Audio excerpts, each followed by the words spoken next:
everyone! Today I'll be sharing a chapter of the most favorite and classical book of mine.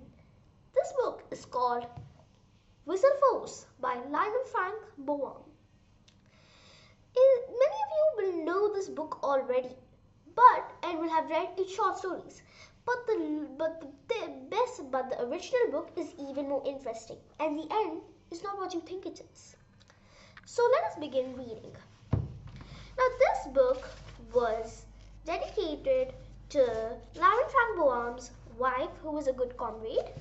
So let us begin with the chapter 1, the Cyclone. Chapter 1, the Cyclone.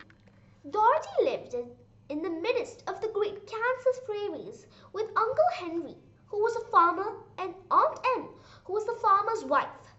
Their house was small, for the lumber to build it had to be carried by wagon for miles. There were 4 walls, a floor and a roof, which made one room, and this room contained a rusty-looking cooking stove, a cupboard for the dishes, a table, 3 or 4 chairs, and the beds. Uncle Henry and Aunt Em had a big bed in one corner, and Dorothy a little bed in another corner. There was no garret at all, and no cellar except a small hole dug in the ground, called a cyclone cellar, where the family could go in case one of those great whirlwinds arose, mighty enough to crush any building in its path. It was reached by a trapdoor in the middle of the floor, from which a ladder led down into the small, dark hole. When Dorothy stood in the doorway and looked around, she could see nothing but the great grey prairie on every side. No, not a tree, not a house broke the broad sweep of flat country that reached the edge of the sky in all directions. The sun had baked the ploughed land into grey mass, with little cracks running through it. Even the grass was not green, for the sun had burnt the tops of the long blades until they were the same grey colour to be seen everywhere.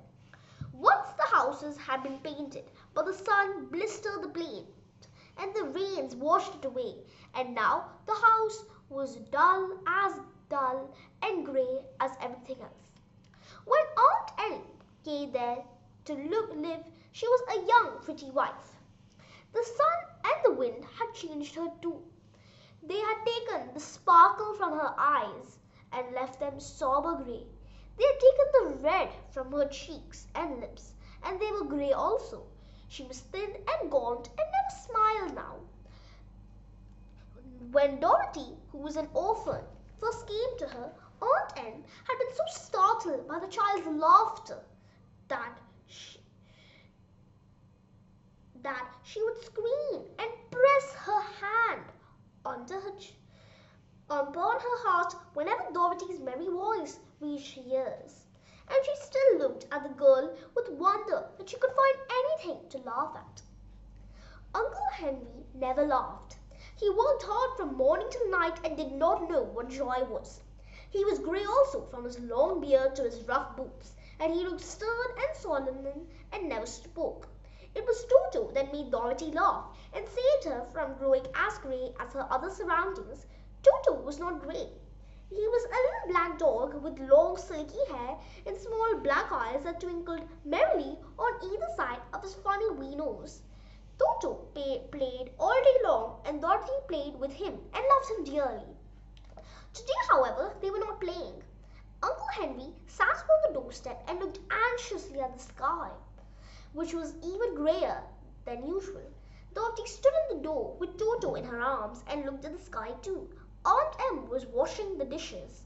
From the far north they heard a low wail of the wind, and Uncle Henry and Dorothy could see where the long grass bowed in waves before the coming storm. There came now a sharp whistling in the air from the south, and as they turned their eyes that way, they saw ripples in the grass coming from that direction also.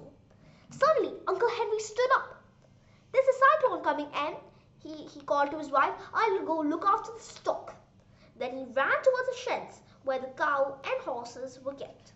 Aunt Em dropped her work and came to the door. One glance once told her of the danger close at hand.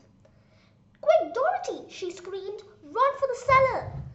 Toto jumped out at Dorothy's arms and hid under the bed, and the girl started to get him. Aunt Em, badly frightened, threw open the trapdoor in the floor and climbed down the ladder into the small dark hole. Dorothy caught Toto at last and started to follow her aunt. When she was halfway across the room, there came a great shriek from the wind, and the house shook so hard that she lost her footing and sat down suddenly upon the floor. A strange thing happened. The house whirled around 2 or 3 times and rose slowly through the air. Dorothy felt as if she were going up in a balloon. The north and south winds met where the house stood and made it the exact center of the cyclone. In the middle of a cyclone, the air is generally still, but the great pressure of the wind on every side of the house raised it up higher and higher until it was at the very top of the cyclone. And there it remained and was carried miles and miles away as easily as you could carry a feather. It was very dark and the wind howled horribly around her, but Dorothy found she was riding quite easily. After the first few whirls around and one another time, when the house tipped badly, she felt as if she were being rocked gently, like a baby in the cradle.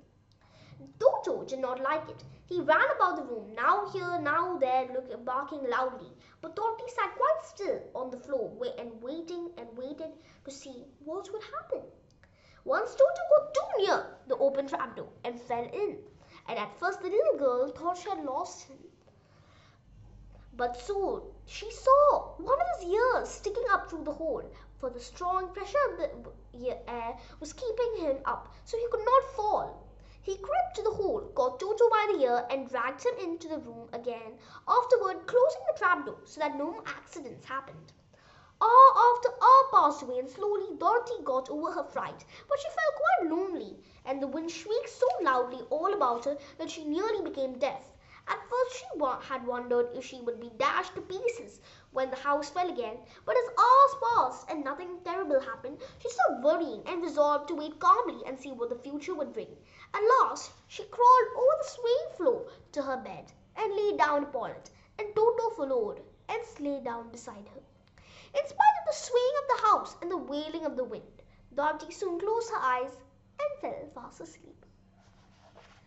So, everyone, this is the end of the first chapter. I hope you are in suspense to wait for the second chapter, where you will find that Dorothy has arrived in a weird land. Of course, I will not tell the secrets in that land, but I'm telling you what it's all about. This book has 24 chapters and loads of pictures. So the picture that came in our chapter, I'll be now presenting.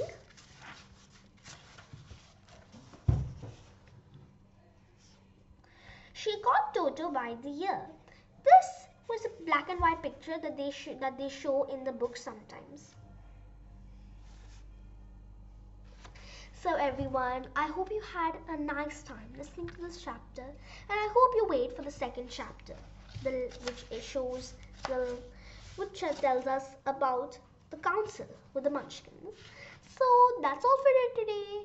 Bye.